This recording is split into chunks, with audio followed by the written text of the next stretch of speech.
Okay, ladies and gentlemen, I'm the Michael Myers fanatic back with another movie review, but it's not a horror movie, although it does have supernatural elements in it. This movie is called Dragon the Bruce Lee Story, and it stars Jason Scott Lee as the title character Bruce Lee. This is a Bruce Lee biopic, and it tells the story of Bruce Lee's rise to fame. I have to admit, though, I do think it's a little embellished, and, pardon me for saying so, I don't want to seem culturally insensitive, but the movie opens up with young Bruce Lee walking around the streets of China. Now, this is a dream that his father's having, and apparently Bruce Lee's being chased by some kind of entity called the Demon. And this thing called the Demon is an evil spirit that has preyed on the Lee family. Apparently, it took Bruce Lee's older brother.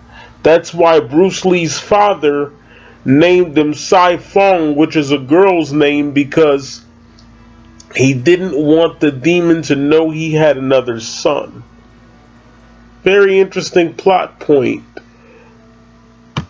So, to move the story along, Bruce Lee then goes to this kind of dance, I guess you would call it, and this Chinese woman is being harassed by a British sailor, and Bruce Lee asks the woman, can he dance with her? And the British guy's like, no, get one of your own. And Bruce Lee says, she is one of my own. And then the British man proceeds to call Bruce Lee a yellow bastard. That's one of the things that really turned me off about this movie. A lot of racial slurs. They were calling him chink and gook, and I don't like stuff like that, but they were reflecting the reality of the times. That's the way people were back then, and they still are today.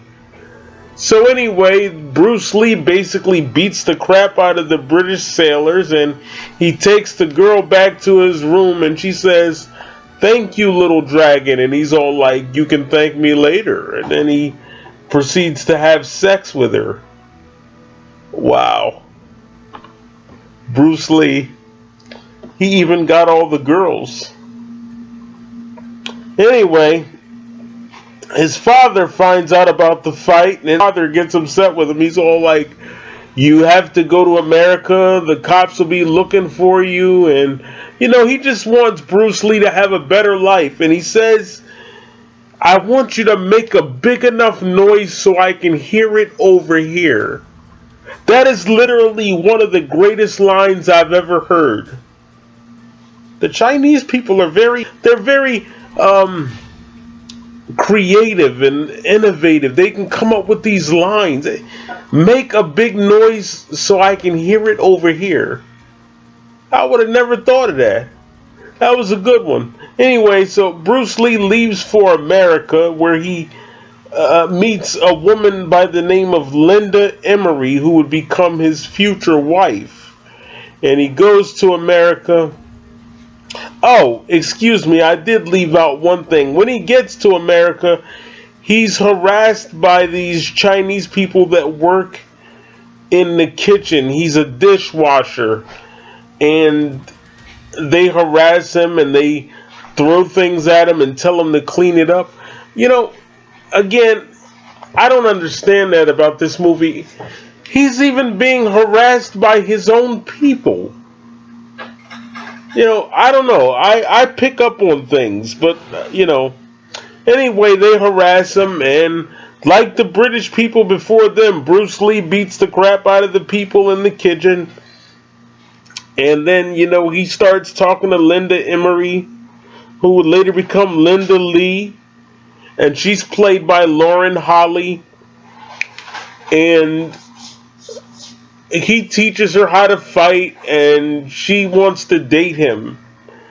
And then he basically says, have you told your mother about us? And she's like, No, not yet. She lies and tells her mother.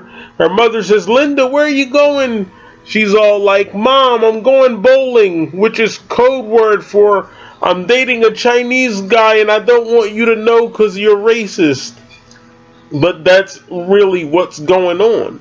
And it made me uncomfortable. But again, that's a reflection of the times they were living in.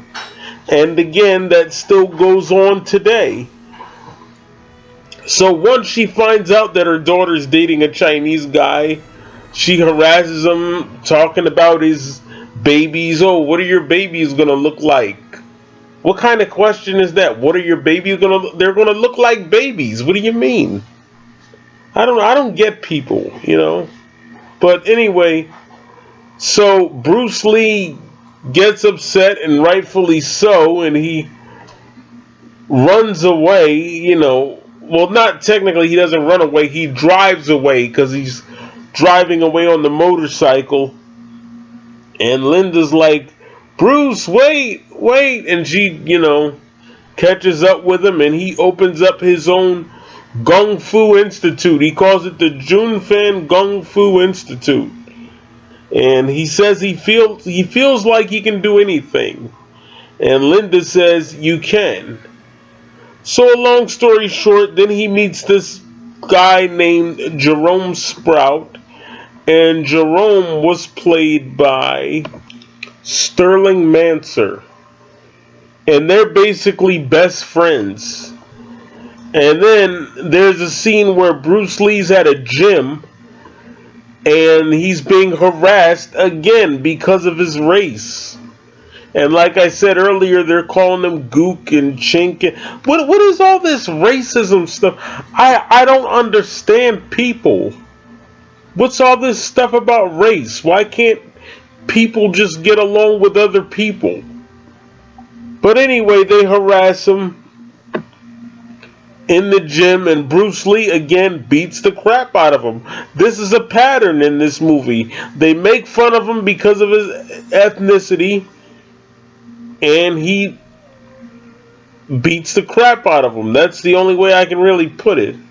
And then they're all like, oh, let's be friends. Can we be friends now? Yeah, sure, we can be friends after you just got done making fun of me. That makes a lot of sense.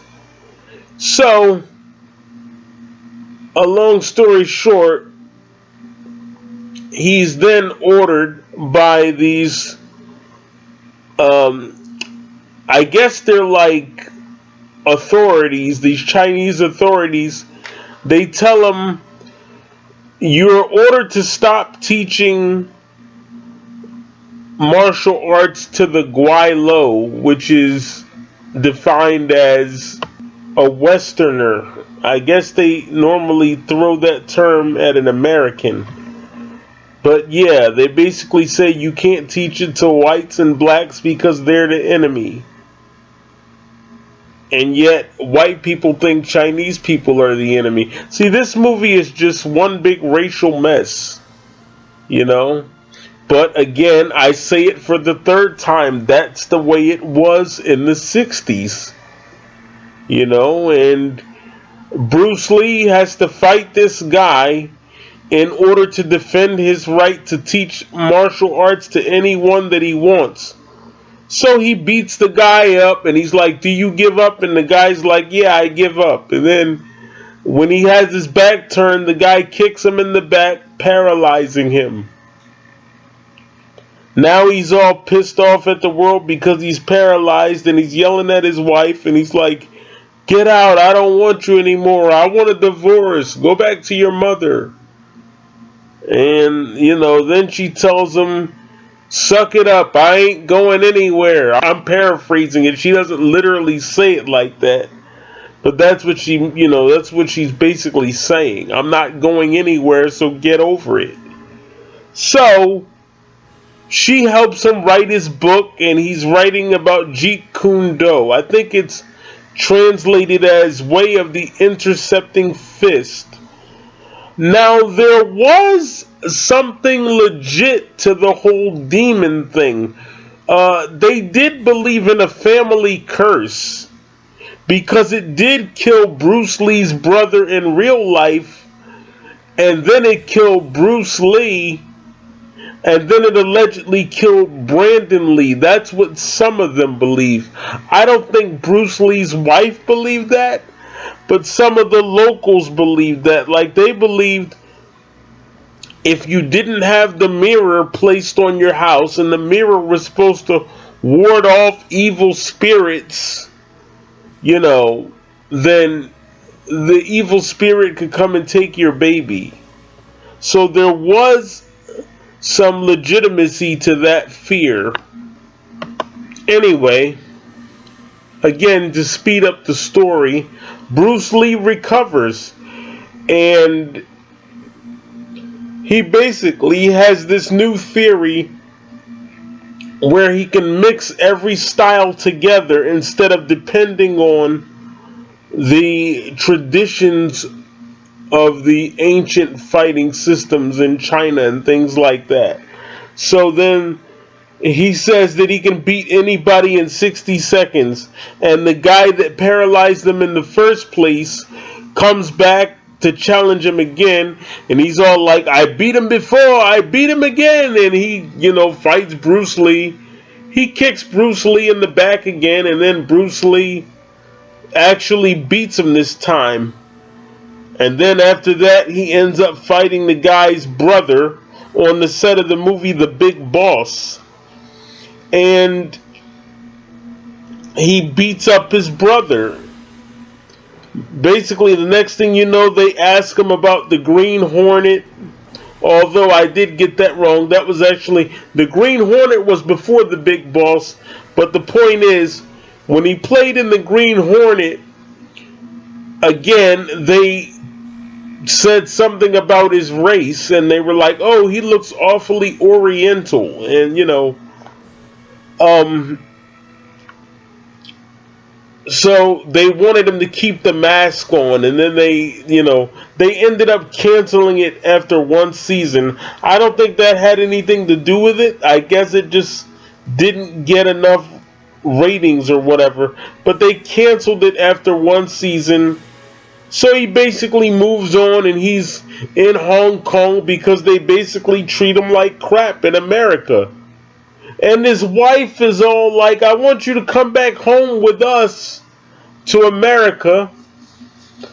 And he tells his wife he's tired of being oppressed by the white man. Those are his words. He didn't use the word oppressed, but he was basically saying that the white man was oppressing him, and so he would rather do things in Hong Kong, where he felt that he would get more respect. But finally, he got his big break in 1973 when this guy named Freddie Weintraub offered him a movie deal with Warner Brothers to do a movie called Enter the Dragon. And before the movie opened up, he died, but not before the demon showed him that he would die on Friday, July 20th, 1973. This time he fought the demon and beat the demon. And, he tells Linda he loves her, and she says, I don't think you ever said that to me before. And he says, yeah, but I meant it every day. And according to the movie, Bruce Lee died because he fell into a mysterious coma. But actually, in real life, he died because he was allergic to a painkiller called Equagesic. And he suffered from a condition called cerebral edema, which is swelling of the brain. So that's how he really died. They listed it as death by misadventure. I thought it was a good movie. I thought Jason Scott Lee and Lauren Holly did a good job as Bruce Lee and Linda Lee. The only thing that I didn't like was all the racial stuff, because I'm not a racist person and I can't see myself hating somebody because of their ethnicity. So that part made me kind of uncomfortable. But again, it's a reflection of the times. One final thing though, ladies and gentlemen. Bruce Lee was 32 when he died. And that makes me want to leave you with one thing. I'll leave you with one thing. It doesn't matter how long a man lives.